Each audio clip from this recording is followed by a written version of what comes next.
सीधे रुख करते हैं बेंगलुरु का येलाहंका एयरफोर्स स्टेशन पर इस वक्त रक्षा मंत्री राजनाथ सिंह संबोधित कर रहे हैं एरो शो के उद्घाटन के बाद। सुनते हैं क्या From the media, distinguished delegates, participants and guests who have joined physically and virtually, ladies and gentlemen, a hearty welcome to you all to Aero India 2021.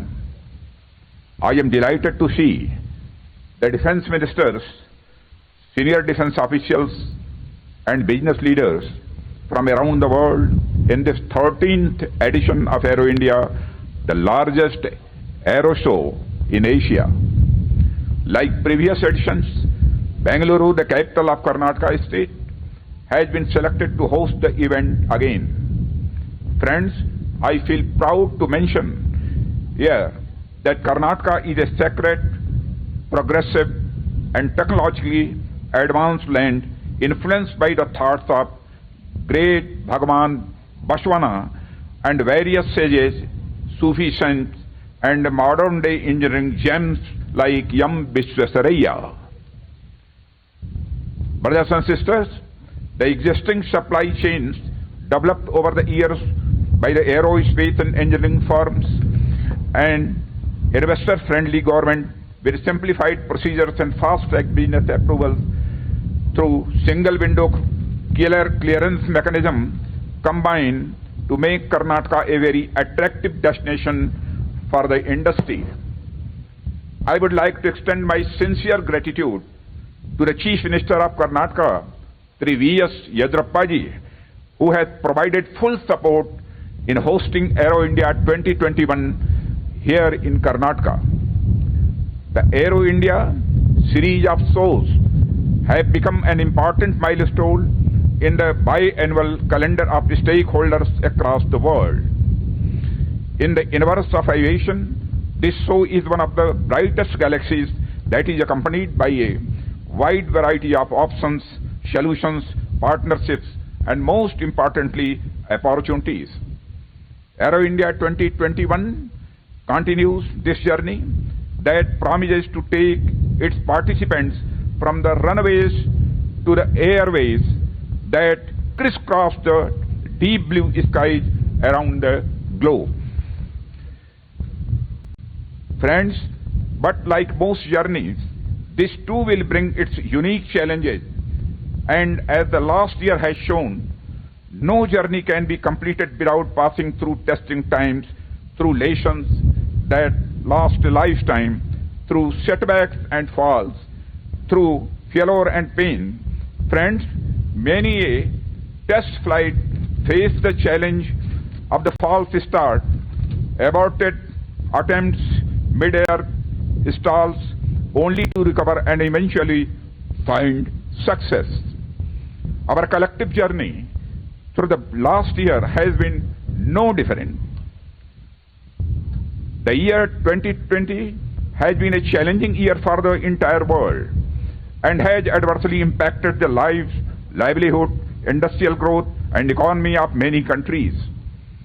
Steering through the difficult times of COVID-19 pandemic, India has become a leading nation in the world to protect the precious lives of its 1.35 billion people from the pandemic, and is now arranging vaccine not just for its own people but also for the rest of the world.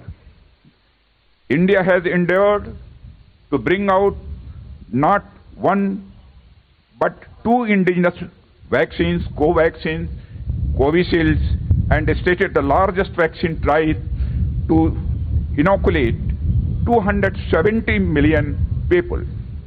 Our concern extends to people across boundaries, under which India offers more than 20 million doses to friendly countries. This bears testimony to our strong belief in Vasudhaiva Kutumbakam, which means the whole world is a family. It also underlines our capability to make in India for the world.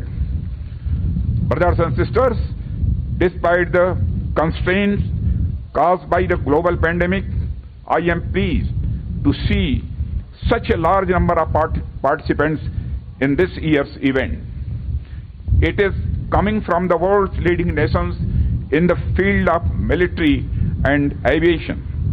This shows that humanity has tremendous capacity to overcome the adversities, and it is ready to convert such challenges into opportunities.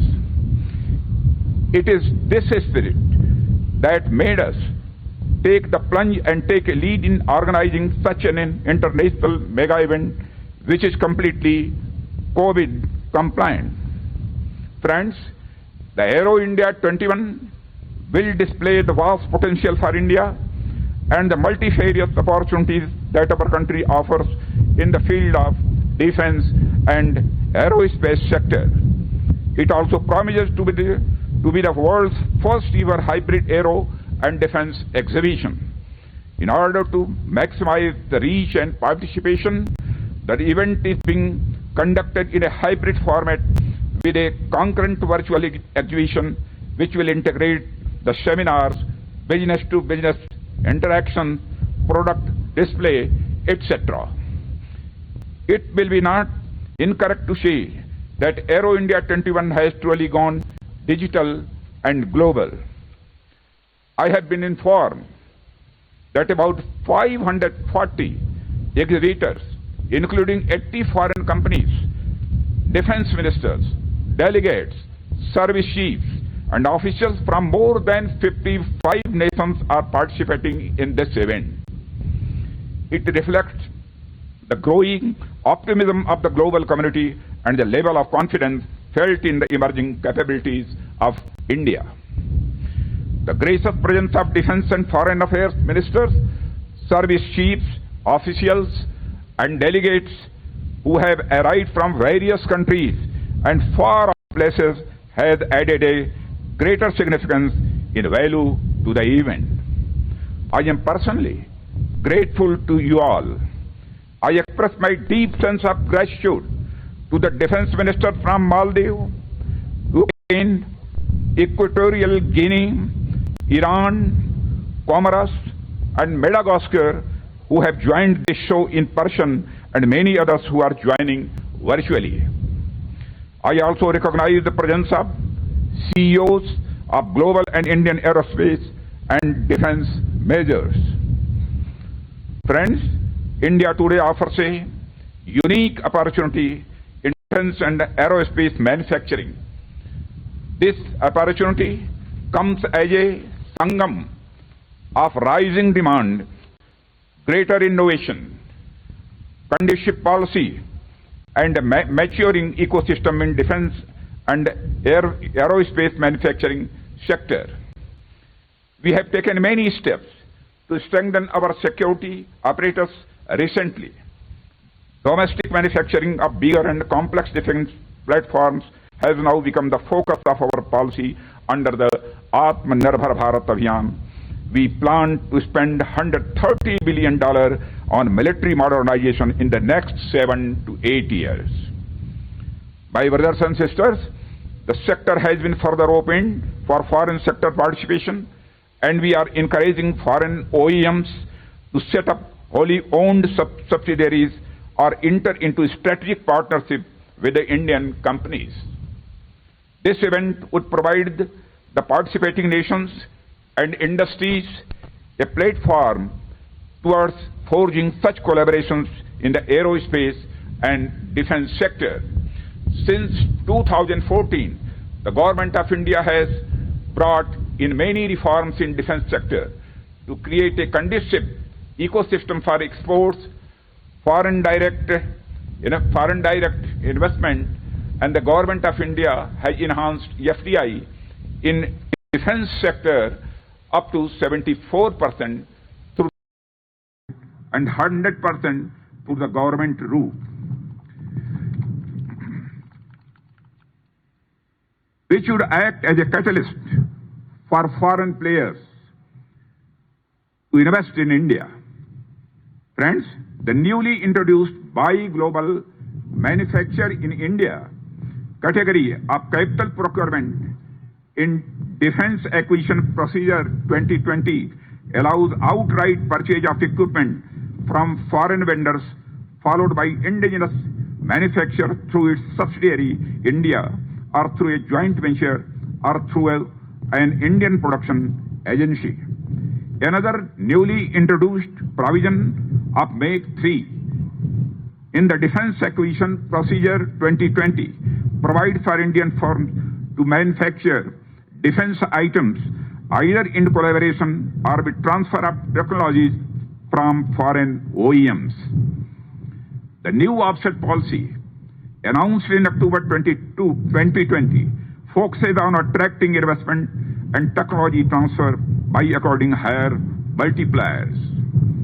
Friends, over the years, the government of India has facilitated establishment of wide-ranging production facilities of various defense equipment through defense public sector undertakings and ordnance factories.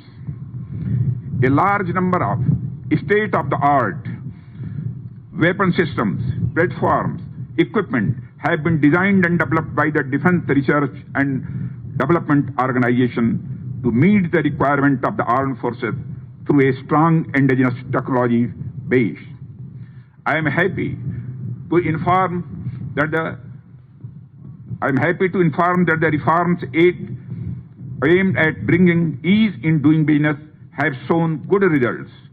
India has recorded a jump of 14 positions against its rank of 77 in 2019 to be placed now at 63rd rank among 190 countries assessed by the World Bank.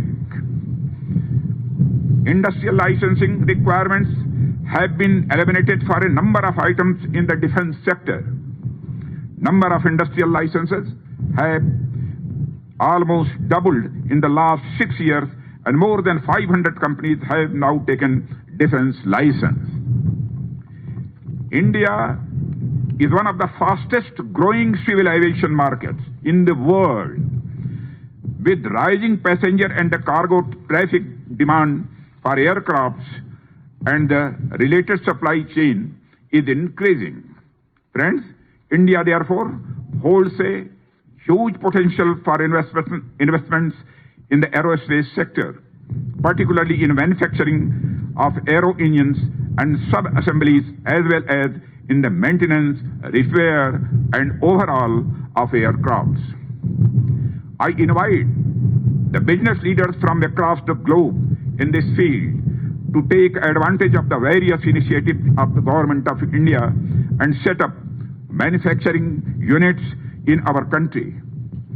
Establishing MRO facilities in India for civilian and military aircrafts will enable operators to achieve faster turnaround times, savings in operating costs.